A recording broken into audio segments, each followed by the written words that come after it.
একটি মাস, যে মাস বদলে দিতে পারে আপনার ভাগ্য। একটি রাত, যে রাত আপনার সমস্ত পাপ মাফ করে দিতে পারে। একটি সুযোগ, যা হয়তো আপনার জীবনে আর নাও আসতে পারে। কিন্তু আমরা কি সত্যিই জানি রমজানের রহস্য কি?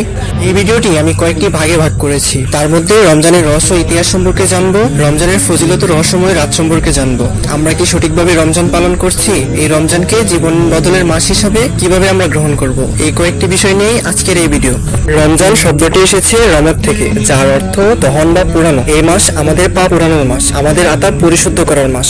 রমজানের শুরুটা আসলে কোথায়? 1000 বছর আগে এক অন্ধকার পৃথিবীতে এক মহামানব নির্জন গুহায় ধ্যানমগ্ন ছিলেন। হঠাৎ এক রাতে ফেরেশতা জিবরাইল আলাইহিস সালাম এক মহাবাণী নিয়ে এলেন, পড়ো তোমার প্রভুর নামে যিনি সৃষ্টি করেছেন। হ্যাঁ, এই পবিত্র রমজানেই নাজিল হয়েছে কোরআন, যা পুরো মানবজাতির জন্য আলো হয়ে এসেছে। এবার আসি রমজান ও ইসলামের বিজয় সম্পর্কে। বদর যুদ্ধ হয়েছিল এই মাসেই, যখন 313 জন মুজাহিদ পুরো ইসলামের ভবিষ্যৎ পরিবর্তন করে দিয়েছিল। ফাতেহ মক্কা, যেদিন ইসলামের আলো মক্কার প্রতিটি ঘরে প্রবেশ করেছিল, সেটি গড়েছিল এই রমজানে। রমজান শুধু রোজা রাখার মাস নয়, এটি একটি বিশেষ আমল করার মাস।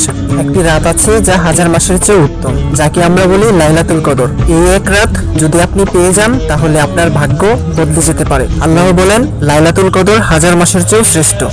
আমরা কি ইফতার পার্টি আর লাক্সারি খাবার খেতে এতটাই ব্যস্ত যে রমজানের মূল উদ্দেশ্য ভুলে যাচ্ছি? এমনকি রমজানে আমাদের বিনোদনও বদলায় না।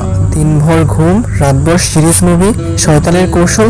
রমজানে সে বন্দী, কিন্তু তবুও পাপ থামে না কেন? আসলে শয়তান আমাদের এতটাই অভ্যস্ত করে ফেলেছে যে সে ছাড়া আমরা নিজেরাই পাপ করি।